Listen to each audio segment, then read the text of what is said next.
Hi, I'm Sylvia and I'm here on behalf of the Consortium, which is a group of parents who are some autistic like myself, but most of us have high needs children and disabled children.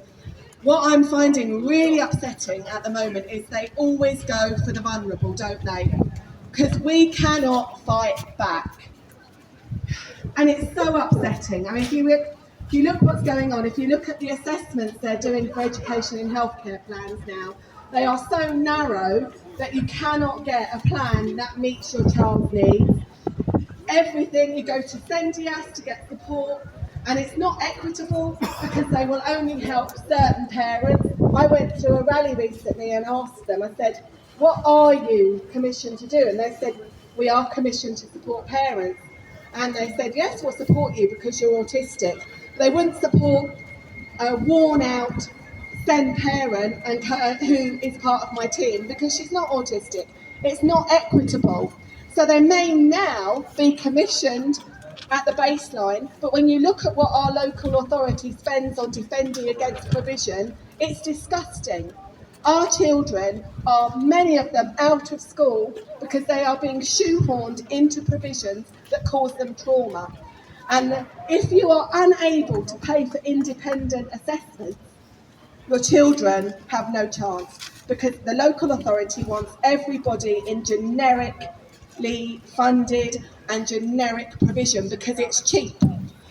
I'm really lucky that we're at the stage now with my kids that they have proper qualified clinicians. We've had to spend a lot of money getting independent reports.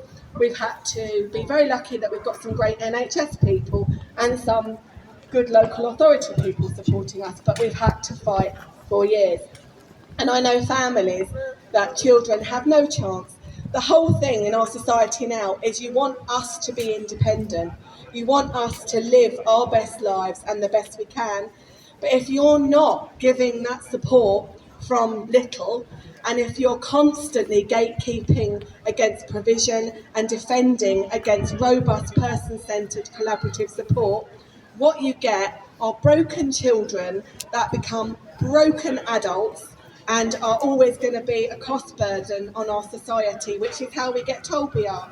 But we should be a benevolent society. We pay tax. Me and my husband pay tax. Everybody we know that can pay does pay, and for those that can't pay, we should be supporting them because that's the society structure we have. And yet we are all made to feel like we are less or not worthy and that our children are not worthy.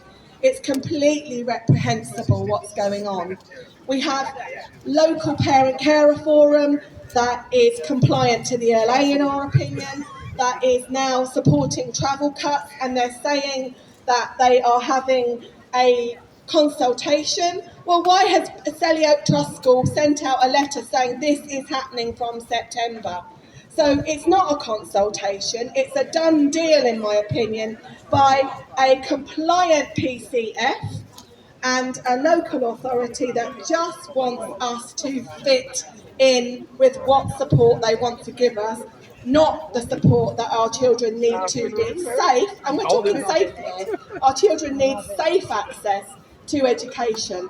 Under section 508B of the Education Act, transport must be suitable.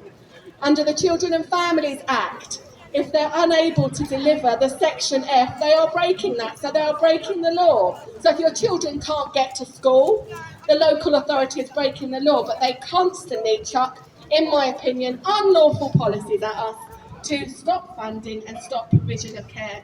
So we all need to fight. We need to get out these compliant parent representation people. We need to get out the tick boxes, the generic people, and those that are there doing what the government and the local authority want. And what's more, we need a change of administration in this area.